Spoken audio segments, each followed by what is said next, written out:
to have the live transmission or not? Yeah, João is preparing for live transmission or not, João? Just recording, okay. So, thank you very much, Esther. You are come here for the last of our talks. We have several of very good talks, and to have a very good closure, we invited you. Why? Because I think you have the experience to make these lovely students be able to make the next steps by themselves. So it's a real honor to have you here. Just a few words about you. Esther Derby started her career as a programmer. She's been a team leader, a dev manager, a consultant. She draws on 4 decades, a lot of decades, leading, observing, and living through organizational change, combining a deep knowledge on complex adaptive systems with an attention to people. Yeah, people is the center of software development. And she's author of 3 very famous books, very good books that everyone should read. And she holds a master in arts in organizational leadership. Oh, this is new for me. But Esther, it's on you. Please go ahead. Well, thank you so much for having me. And as I thought about what would be interesting and I hope useful to talk about was not so much having me talk as about having you guys talk, or you folks talk, about what your experience has been like.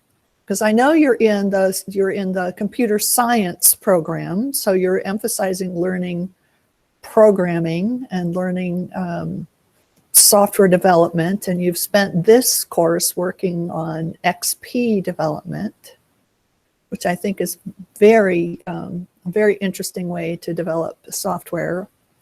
I mean, your professor mentioned that I have been in this business for many, many decades, and when I think back to when I started programming, it felt a lot like XP. We didn't have the development environments, but we worked in small iterations, and we worked very closely with our customers, and often sat in the same room with them, so we could learn from them. So what I would like to focus on is exploring not so much what you learned about XP, but what you learned about working in teams. And what you noticed and what you learned about what it was like to learn with other people in a team environment. Does that sound like it will be interesting? Okay. Yes. So, and I hope that you will participate. And sometimes I'll ask you to put things in the chat, and sometimes I'll ask you if you have something to say to unmute and say it out loud. And then at the end, I'm going to share some information with you about how I went about the conversation and about what really contributes to teams being great learning experiences, great teams and great learning experiences.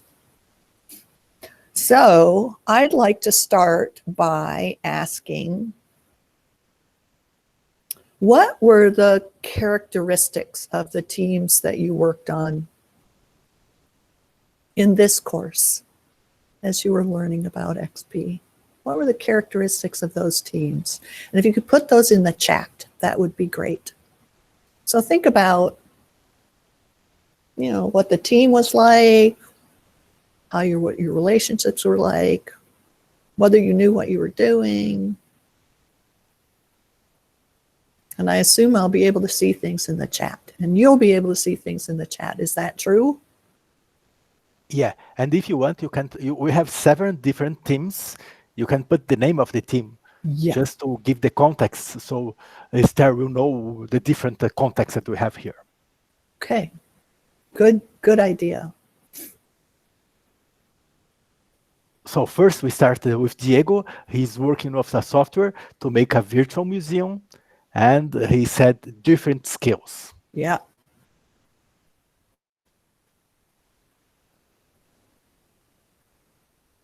Who else can think about something, a characteristic of your team? Oh, FAO Aberta, it's open FAO. It's the architecture institute where they want to show what the staff or faculty are doing. Okay. And they have this project to show to the others what faculty are doing. Okay. And they have different interests on learning new skills along the process. So different people wanted to learn different things. Yeah. What else did you notice?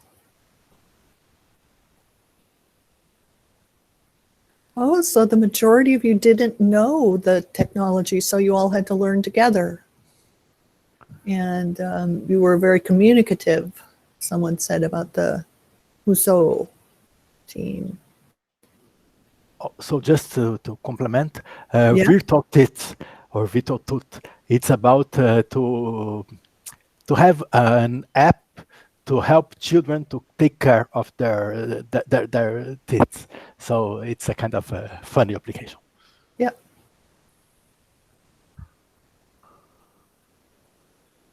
So Guillaume says that you were open to learn and teach from each other, and people were friendly. You know, so you had some kind of compatibility. You were supportive and skilled and diverse, easy to work with. And at least there was some goofiness, which can be really fun.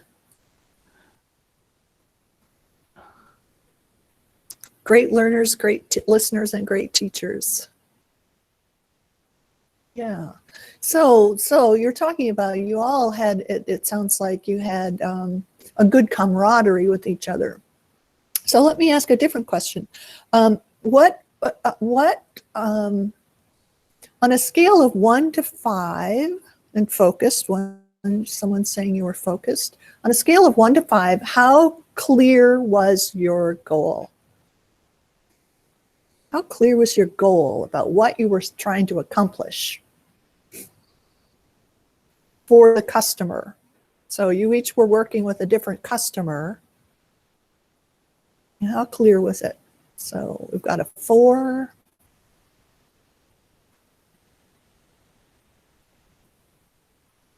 Another 4. Don't be shy, use your fingers. So you started at a 3, but your understanding got better. Some of you said you were a 3.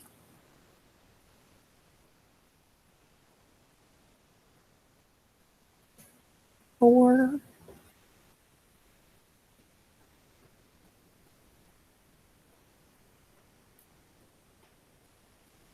Who else wants to type in something? Okay, we've got a 4 by now.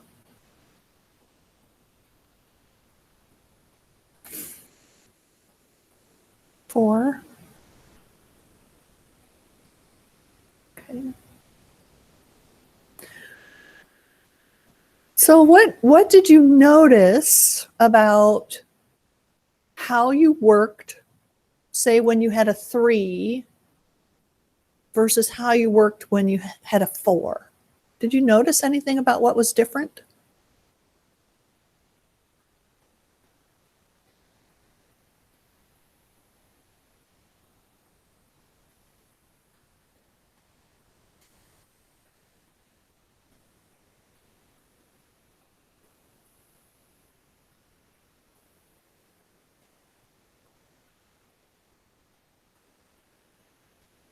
So those of you who have said you were started as a 3 or a 3-5, what was different when you understood less versus when you understood more?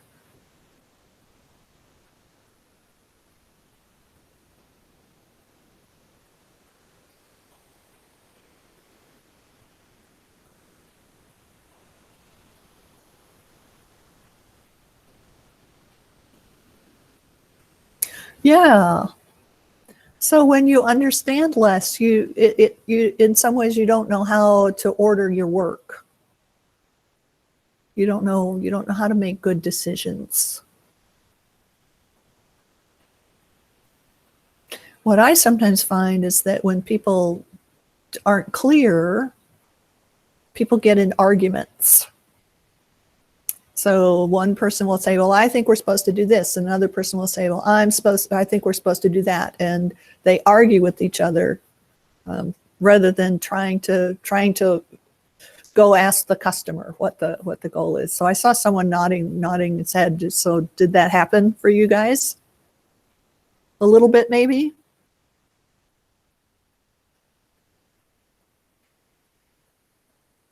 Yeah, so there was a lot of mental effort that went into conceptualizing the first validation of the client. And after that, you were able to work more productively, which is interesting because the process of clarifying made it easier to work. And the other thing that's interesting about that is that you didn't just keep arguing. You put something out there so that you could validate, right? So that's a very sophisticated thing to do, right? As a team, rather than argue, and you put something out there to validate it, and then you can work much more effectively. What did you notice about when you needed help? What did you notice? Because you were all learning, right? You were learning about XP. You were learning about the projects you were working on. You were learning about the customers you were working on. What did you notice about when you needed help? Excuse me, I'm gonna sniffle for a minute. Oh, and they were learning about themselves also, Of because some course. groups, they knew each other, but this was not true for all the groups. Okay. This is why we started a little bit different this class. We said to them to start doing some mob programming. Why? To be aware of the other members of the group. So what did you notice about asking for help or admitting you didn't know something?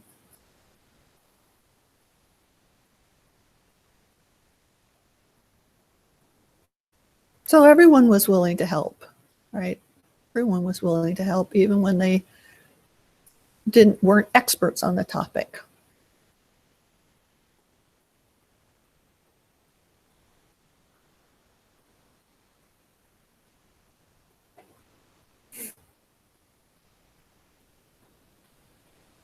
So on a scale of 1 to 5, how difficult was it to ask for help? Where 1, it was really, really easy, and 5, it was really, really hard.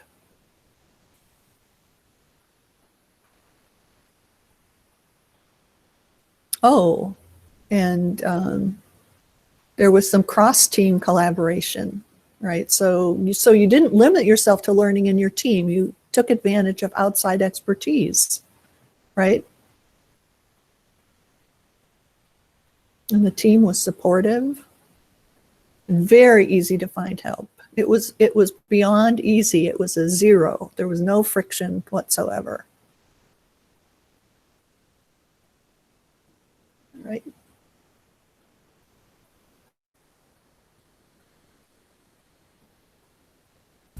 Gold, you're muted. Sorry, again, first. So we use this Discord, this tool, to everyone to program on different rooms. However, all the rooms are public. So one team can look at the others, what they are doing, or go to the... we have a class for the instructors where we stay, a part of Discord. So maybe I did not know. I'm amazed that they're so thinking that was so easy to find help, because it's a kind of, they had a safe environment, and this is very good. I'm happy. I'm very happy. Yeah. So what happened when someone made a mistake? What happened if someone made a mistake?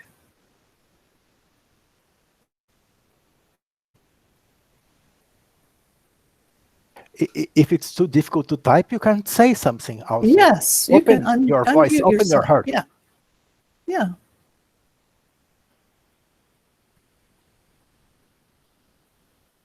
What happened when you made a mistake? I know I make mistakes a lot.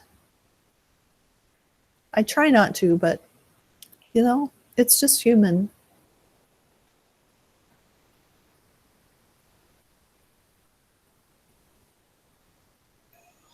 Can I talk? Yeah, talk, please. Okay, I guess there were not a lot of huge mistakes, but when it happens, because it happens, everybody was cool about the mistake, and we try to help each other and to fix the solution together or in pairs. Like we do some pair programming, and we have a group of 7 people, so not every time is all 7 there because we have other things to do in our lives. So when something happened, we try to fix together, and we work with this together and try to find a solution. And we keep the solution noted. I don't know, but we keep the solution written in somewhere. To when others have the same problem, they use the solution that we find together.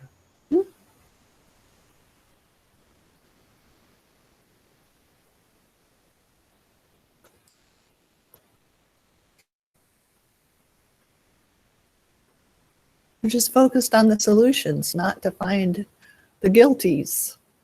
Yeah. So it sounds to me from what you're saying that you had a really good team experience.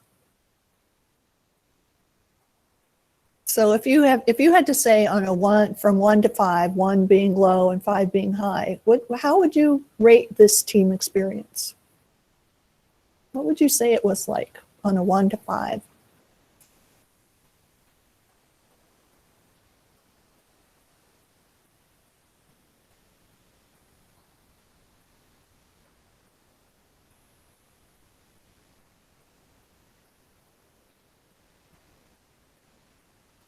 I'm here to see a 5.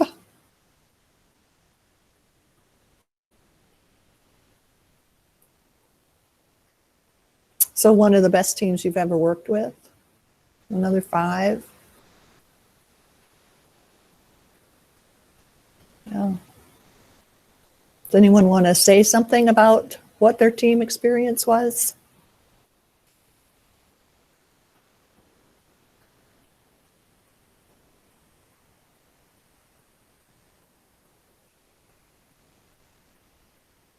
Another 5.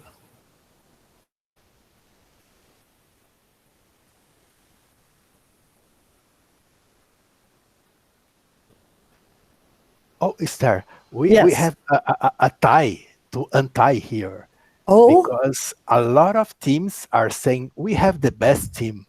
yeah. This Well, is I think there can be all best teams, and they're just best in slightly different ways. So I'm not going to ask for one to say they were better than the other, because each experience of a team is unique. So the reason I'm asking you these questions is because very often when people are on a great team and it's a great learning environment, it's easy to kind of take it for granted.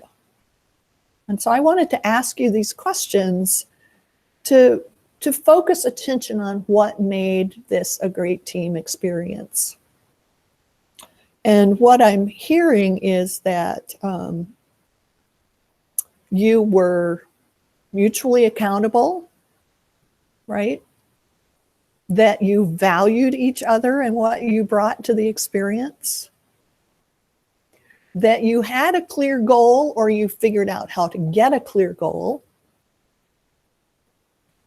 That you had access to help in your own team and outside of your team. And that you were able to really use your skills, you know, your different skills, you were able to use them in effective ways. So this is something that you can take with you when you go out into your professional careers, right? When you think about how can I work effectively with my new team or my new client, you can pay attention to, do we have a clear goal? And if it isn't clear, you know some ways to make it clear. Right? Because some of you said we weren't clear, so we put out something and we got information that helped clarify. Right? So if it's not clear, don't spend your time arguing. Ask questions and clarify it, maybe by putting something out and getting feedback.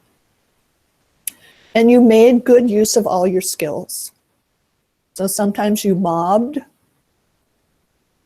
Other times you probably worked alone, or maybe you paired, but you found out ways to really understand what you were good at and the various strengths that people had on the team, and to make use of them.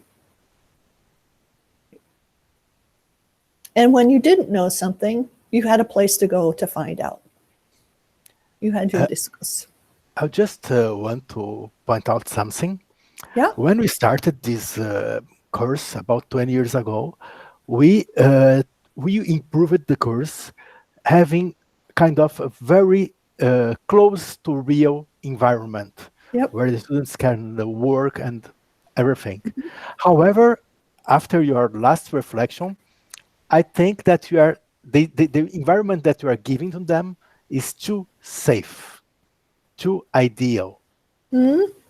How can they use this experience when they are going to see the real future, where the things are not so perfect? It would be very good to have your advice on it. Well, I think that's why I was hoping to help people notice what made it a great team.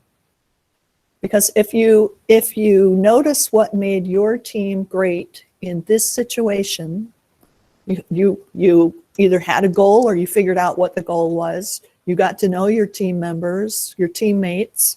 You got to know what you were good at. You were mutually accountable to each other. You had access to outside help, and you were a real team, that you were with each other for your whole project. You can then use that information to look at a less than ideal situation and say, what is missing here that I might be able to influence? So if you notice that the team is unclear about the goal or arguing about the goal, you know from your own experience that being clear on the goal makes a huge difference, right? So you can use what you learned to help clarify what the goal for the team is. You know from your experience that when people understand each other's skills, they can work more effectively together. So you can look at, how can I get to know my new teammates in my less than ideal situation? How can I discover what their strengths are so that we can work effectively? So it's all about becoming aware of what were the conditions that led to this best ever, this was a 5 team. What were the conditions so that you can recreate them when you're out in the real world? This is the real world. Excuse me for saying that. I'll rewind that. When you are out in corporate America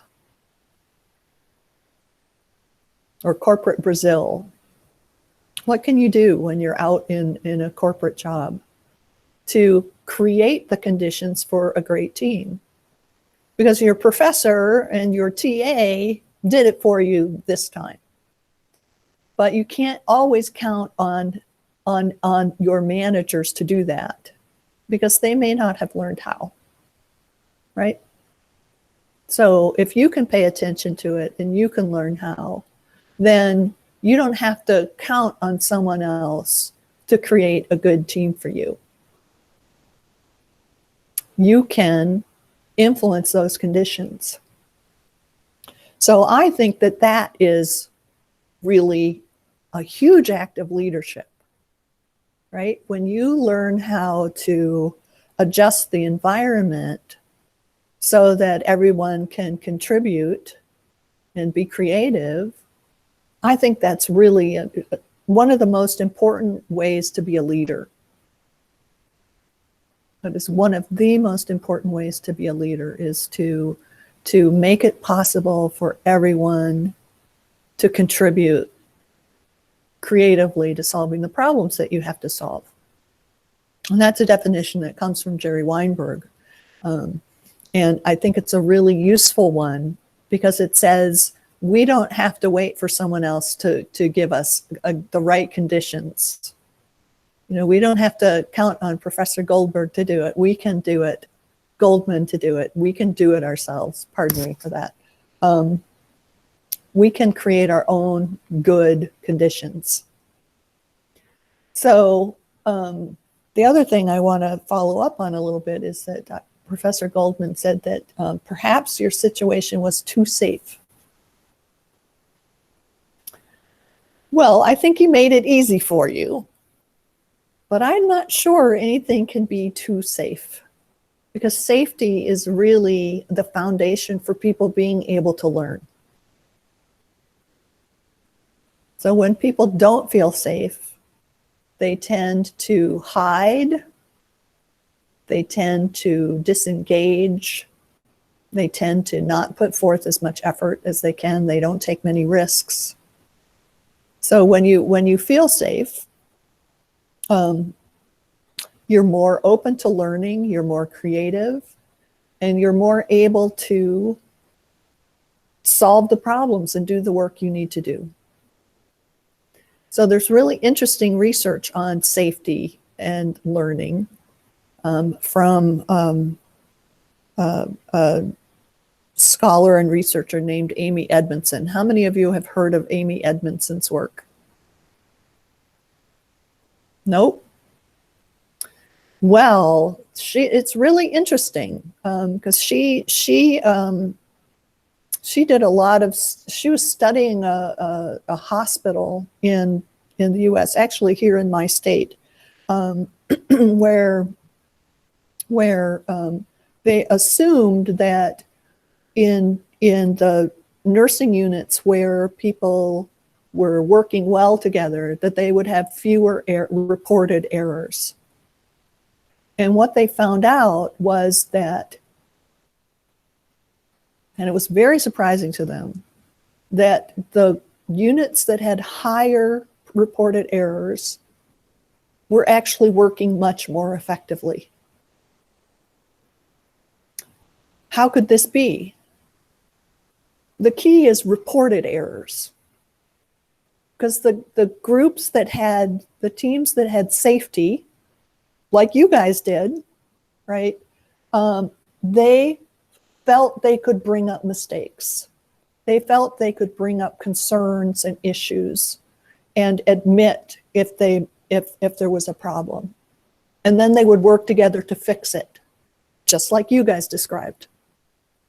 You guys described that when there was a mistake or an issue, you would work together to solve it and learn from it. So the units that may have had fewer reported errors actually had the same level of error, but people were afraid to speak up about it. They were afraid to take that risk. And so things didn't get solved. So this is something else to pay attention to. You pay attention to the environment, like knowing a goal, you know who your team members are, you know that what your skills are, and you figure out how to use them appropriately. But then you make sure that people feel like they can speak up, that they won't be punished if they speak up.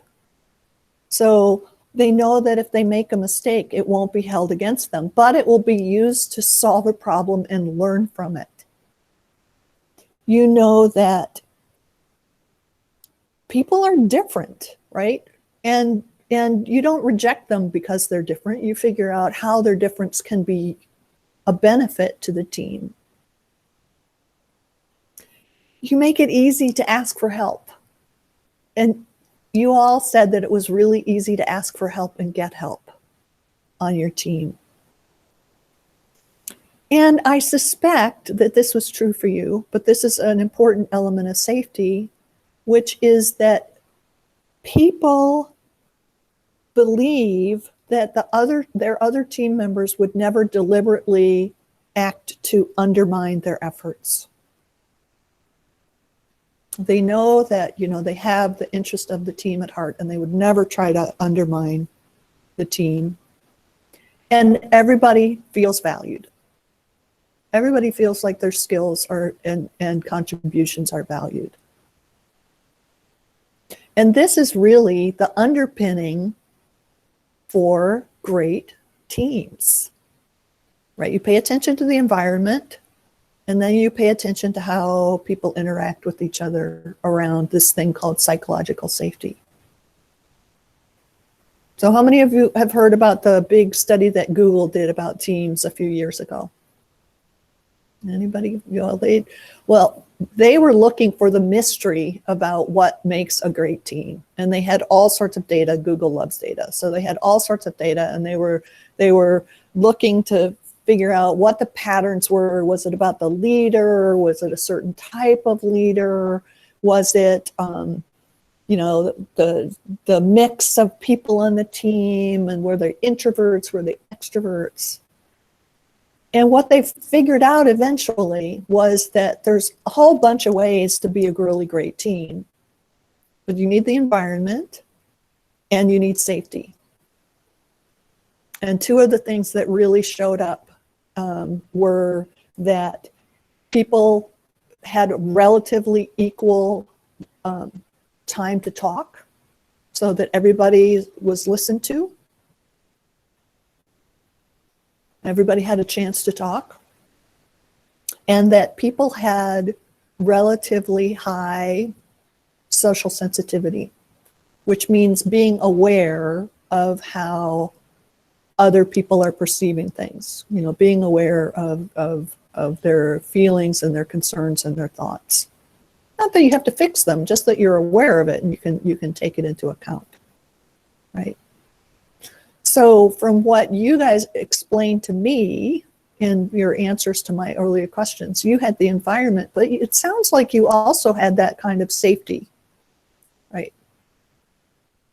And some of that came from the way your professors set up your teams, and some of it came from you guys. So I would just invite you to think about what existed on your team, so that, like I said, you can recreate this when you are out in the work world. When you are out there working for a company or a university or a programming team, wherever it is.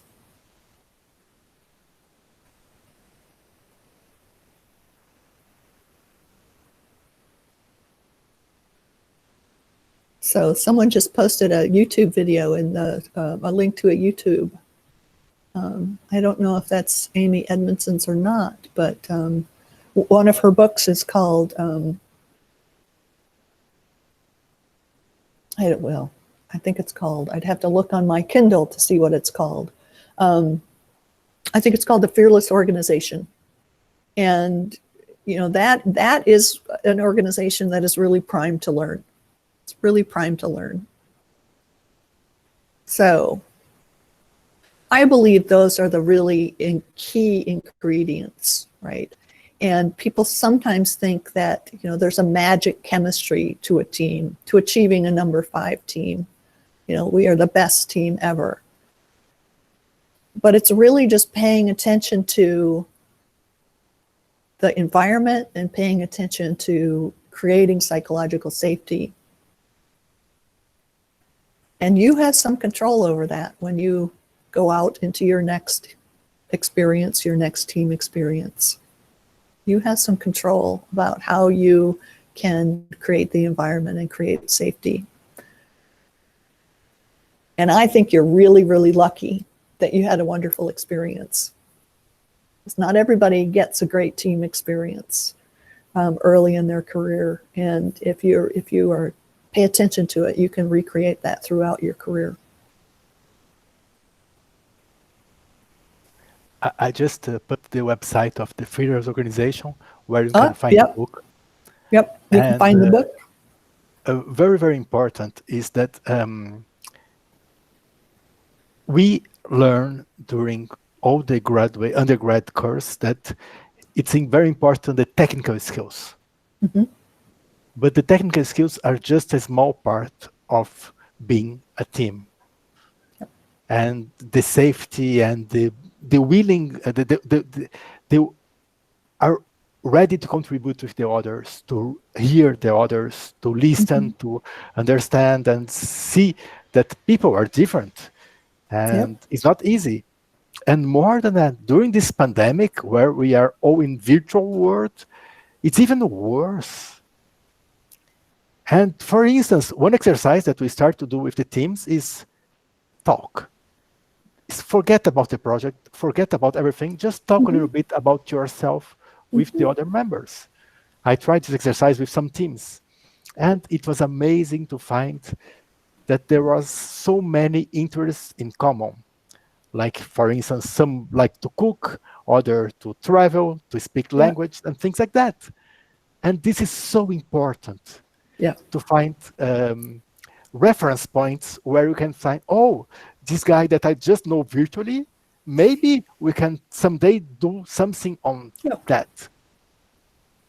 So in psychology, that's called individuating. So you're seeing everybody as a unique individual, and then you find things you have in common and you can connect around those. And that connection is super important, because when you end up having conflict, if you have some connection, you have some land, you have some land to stand on, and you have the ability to say, we disagree about this, but I know you're a good person, right? So it makes it much more possible to work through a conflict, because you have some relationship with that person, you have a connection with them. So you had a unique possibility in this program, in this course that you took, to learn about that stuff too.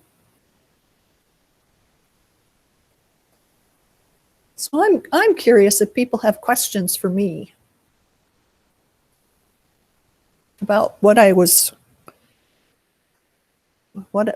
about the concepts I shared, or about the reason I chose to ask questions in the way I did, or anything else. I have one, Esther. Hi. Okay. You were talking about leadership and the fact that, yes, we can influence the environments that we work on, and to change and to become, a better environment for us to work in general. But I think when most people start working, they usually are not in manager positions. And not always you find a company that is open and accessible to try to implement everything. But leadership doesn't necessarily require you to be on paper a leader or on paper. So if someone gets in an environment like this, how can you influence the environment to become better, even though you don't have the position to make changes?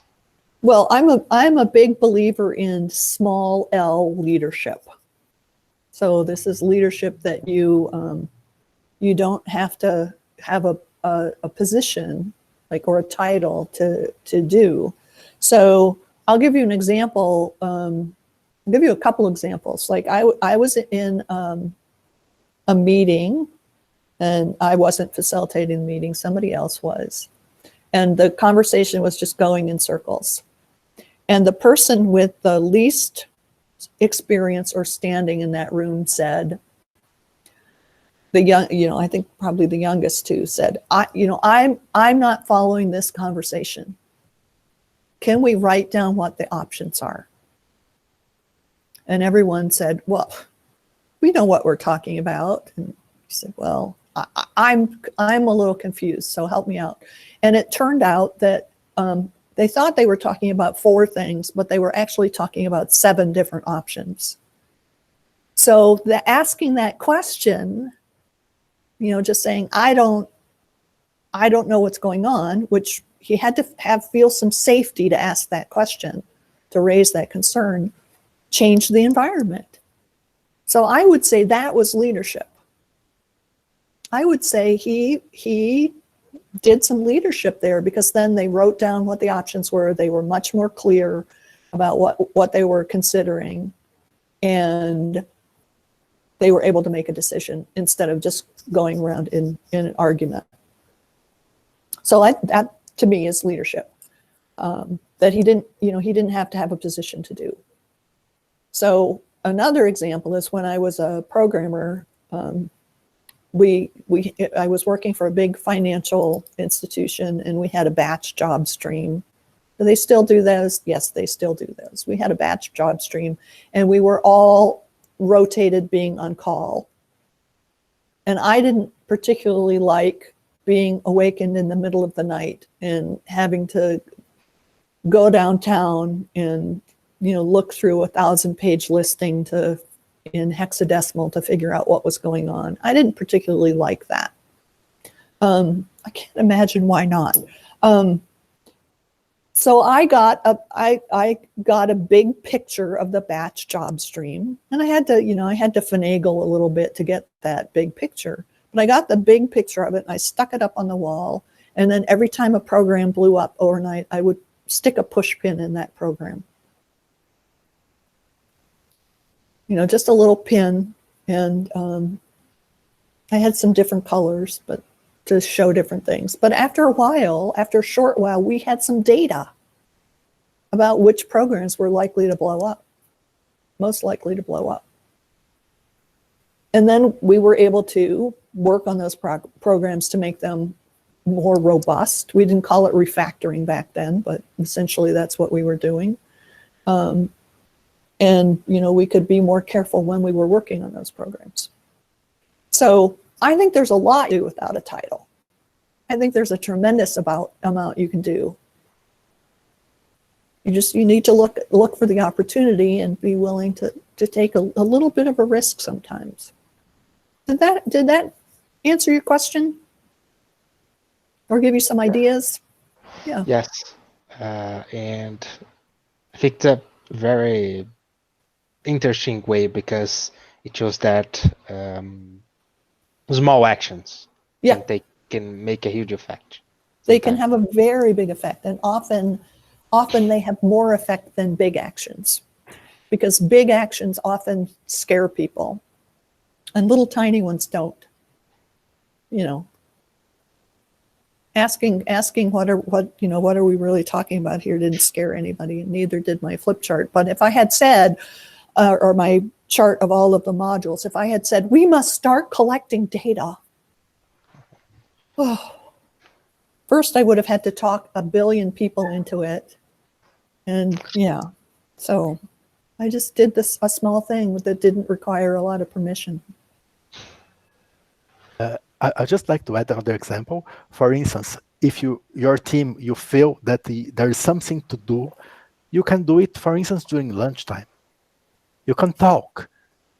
And if your team is listening to it, maybe then this can go up. Let's say up, I'm saying this kind of to the top of the organization. Why? Some organizations are top-down. This is the way they are. We cannot do anything to change it, but we can do small changes. Yep. I think this is the key word. Like baby steps, small changes. Yep. Well, the other thing is that very often, if you do a lot of small acts of leadership, people will start to notice that things work better when you're around. And then you might get a position where you have some more ability to act on a broader level. So I would challenge you to think about what were those small L acts of leadership that you guys did on your teams. that you folks did on your teams? I still fall into that bad habit. Or is that considered a bad habit in Brazil to call people guys as a generic?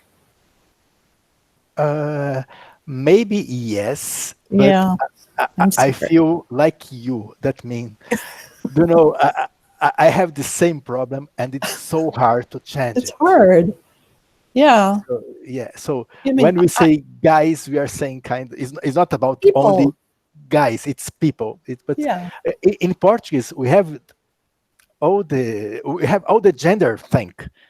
It's not like in English that we do Yeah. not have genders. We have in Portuguese for every word.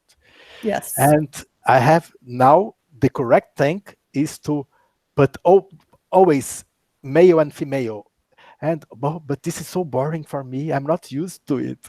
Oh my God. But anyway, so Yeah. try to enumerate some small L's that you did just for a small Yeah. exercise. Yeah. Think about it. Because,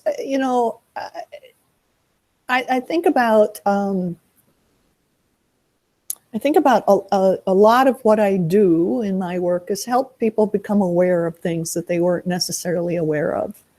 And I think about the analogy of we have this game that people play at children's parties in the U.S. It's called Pin the Tail on the Donkey. I don't know if you have that game in Brazil, where you have a picture of a kind of a sad-looking donkey who has lost his tail, and all of the children are given a replacement tail and a push pin, or they use Velcro now, but a way to stick this on back on the donkey, which seems like it would be easy. But before you do that, the mother or who's hosting the party blindfolds you and spins you around so you're dizzy, and then here you are, like trying to put the tail back on the donkey, and it ends up on its ear, or it ends up on its hoof, or the lamp, or who knows where. So if we don't pay attention, we're like a poor dizzy kid, right? We're like a poor dizzy kid trying anything to make things better. But if we pay attention and we have some model for how to create the environment for a team and create safety on a team, then we can take action that we're pretty sure has a good chance of working. So we're not just like that dizzy kid, just sticking the tail anywhere. Do you have that game in Brazil? No. Not exactly. No, it's we do not have it. No, but I thought it was a movies. horrible game. I thought it was just a horrible game, but anyway, came up at many parties when I was a child, and they still do it. It's just amazing. But you don't want to be that dizzy kid. You want to have an observation and have an idea that your intervention is going to help.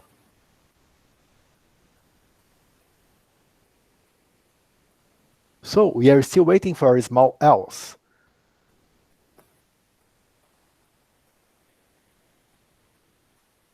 They are extremely shy today, Esther. I'm so sorry about it.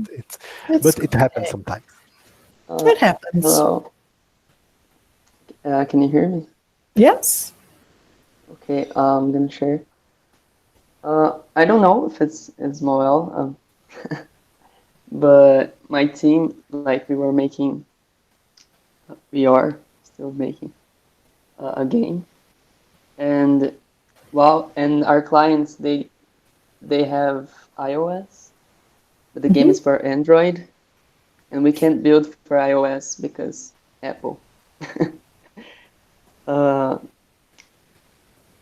But like I started building the game for Android on my own, in my spare time, or like after a prayer or mod, and sharing it with the group, like putting it in one place that everybody could download and play the app. And we found some bugs, like for different cell phones resolutions and such, that if we waited more time to find, to start like playing the build and such, it would be a bigger headache in the end of the project. That sounds like leadership to me. What's the name? very early release before release. I do not know, but I like it. Yeah. Because it's a kind of transparency. Yeah. Thank you, Thiago. Very good. Another one.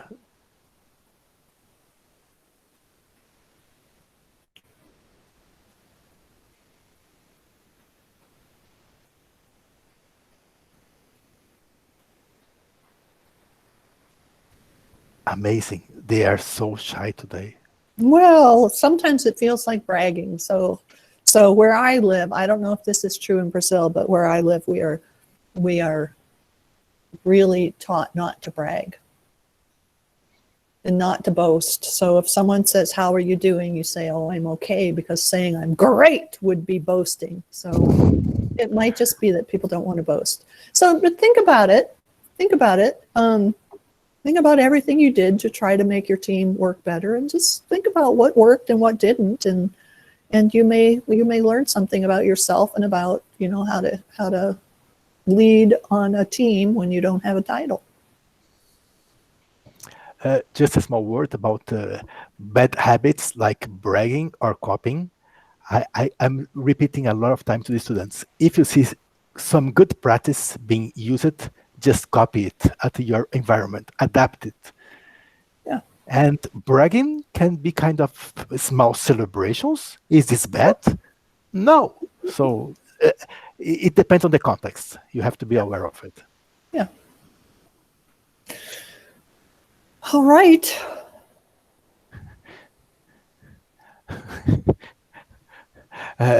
Just to let you know, Esther, there is a heavy rain happening right now at São Paulo. Maybe A are what all happening? afraid of a tropical rain. Oh, Maybe you saw one of that in Brazil. It's kind of really we cannot see outside. We just see water. yeah, yeah. And thunderstorms is thunders. It's wow. It's maybe they are always scared. Is that right, kids?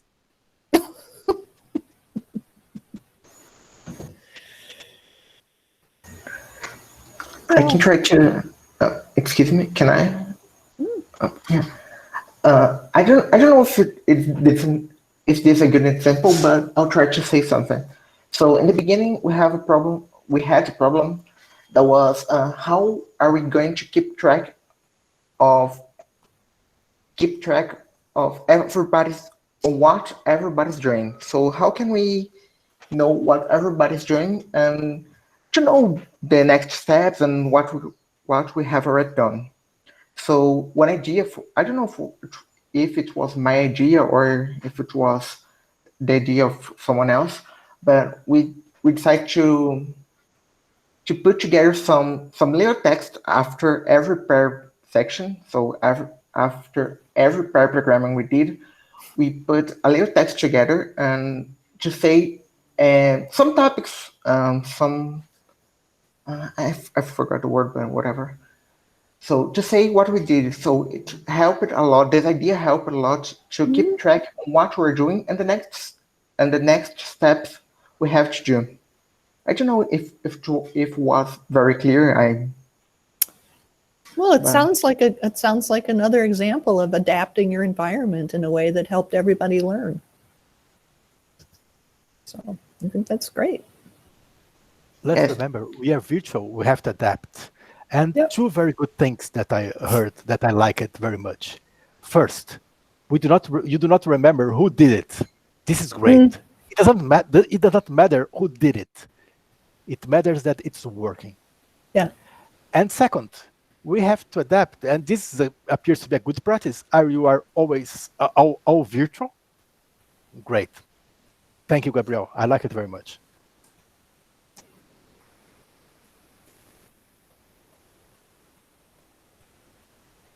All right. So it looks like our time might be coming to an end. Yeah, somehow, yeah, it's about 1 hour, but they were incredibly shy today. Maybe it's the rain. I do not know. Yeah. Maybe it's, who knows? Maybe it's because it's so cold where I live that the freezing traveled over the internet. Here it's not so cold, but it's really rainy. It's kind of, Yeah. oh, my balcony is all wet now. Amazing. It's kind of windy and wind and rain is kind of, yeah, scary. Can I make a final question for Esther Sure. before Yeah. we finish? Yeah. As a follow-up of the general discussions, so if I'm a shy person and Mhm. I'm not very used to speak or something like this, Mhm. what could I do to practice more about this to try to make this impact, to learn how to actually speak? I think this is the Mhm. first step to try to bring change. So what could I do to practice? Well, it surprises people sometimes to know that I didn't talk for a long time because I was afraid of making a mistake. So I had to practice. And sometimes I found that writing things down first helped me, because then I didn't have to I didn't have to speak perfectly when I was just thinking something out. If I could write it down, then it helped me figure out the right words to say. So sometimes I would write things down. And so that helped. And sometimes I would just do things. I wouldn't say them, I would just do them, because then I didn't have to talk. And then if somebody asked me about it, then I could talk, but then it was more like a conversation, so it wasn't so hard. So you might practice those. You might think about, what will the cost be if I don't speak up? Because sometimes, we're afraid that, if I speak up, I might be embarrassed, or I might not say something properly, or people might not agree with me. But it's sometimes, if we think about what's the cost of not speaking up, then it becomes more obvious that, we really need to. Because if I don't speak up, the team will continue to go down this path that will cause problems. Or if I don't speak up, people won't realize that I don't understand what's going on, and I'll be left behind. If I don't speak up, then they're missing something really wonderful. I have something important to say. So those are three of the things I've done. I have an additional example. Okay. When a student has a doubt, I always tell him, ask not for you, but for your shy colleague that has the same doubt. They're not going to ask it. If you start to think with this kind of way, it will be easier. And to start talking, it's really easy. To stop, it's a little bit more difficult. But to start talking, it's really easy. It's kind of baby steps again. It's easier for some people than for others, right? But it's very often the case, particularly like in the example I gave where someone said that they were confused or they didn't understand something. It's very, very often the case that you're not the only one. It turns out that half the team doesn't understand what's going on, and by bringing it up, then it's an act of leadership, because then the whole team can figure out, oh, well, we're not on the same page here. We need to figure something out.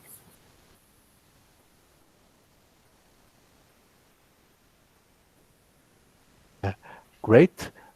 Just a comment. A question from Tiago. How do I know when to keep trying and when to change environment? Like if the team never listens or tries new ideas. Well, I might look at how I'm offering the new ideas. I might look at that, because sometimes I find people try to talk people into things and persuade them to do something. But you can insert ideas obliquely, right? You don't have to talk somebody into something. You could model it, so you could just do it, and then maybe someone will get curious. I mean, I had a friend who wanted his team to do Kanban, and rather than try to talk everybody into doing Kanban, he just started his own personal Kanban board. And pretty soon someone asked him, well, what's that? And he didn't teach him the theory. He said, well, I'm doing this because it helps me in these ways. And then that guy said, oh, that's really interesting. And he tried it. And then another person tried it. And pretty soon, they had a subset of the team that was using Kanban and personally, and found it very useful. And from there, it wasn't hard to get the team to try it, because they had 3 people who said, oh, this is really useful. So I would look at how you can insert ideas obliquely, excuse me, rather than trying to persuade people. And like, just pay attention to how you insert ideas or try new things. I did a podcast on that, so you could listen to the podcast and get some ideas. So for me, it was really amazing to have this kind of cozy moment and to talk and to listen and to have ideas exposed. And you did not use slides or anything, but there are great lessons that we have to use, and try to have a safe environment and try to expose your ideas. And remember, small leadership can be amazing. Why we have always to look at big stuff? Small changes, we are so used to see big successes instead of a series of small, very good successes that lead to a larger one. But if you look at how the world changes, it very often is just these small changes that happen. It may look big, but it's the result of a bunch of tiny little changes that have come together. Oh, and you posted a link to the podcast, is that? Yes. So there's, yes. Okay, so Esther, thank you very much for being Thank you with for us inviting me. this afternoon. It was really a very good moment, and I hope all the students enjoy it. And again, some big lessons are not so hard to understand. And I think this was all about kind of easy to understand, not so easy to apply, maybe at the beginning, but lessons that you can learn. Yeah. Thank you so much for inviting me. I really feel very grateful to have had this conversation with you. And next time, I hope it will be a conversation over a feijoada or pão de queijo or something more tasteful, rather than bits and bytes that go over internet. Yeah, that would be lovely. So thank you again, Esther. Thank you very much. My pleasure. And now we are going back to program. We are going to change from Google Meet to Discord, and the teams are going to program. Okay. Nice see you, and I hope it's not so cold over there. Here, this storm is over. We have another beautiful tropical day. Thank you very much again. Thank you. Bye-bye. Thank you. Bye-bye. Pessoalzinho, vamos para o Discord. Estou esperando vocês. João, pode parar de gravar.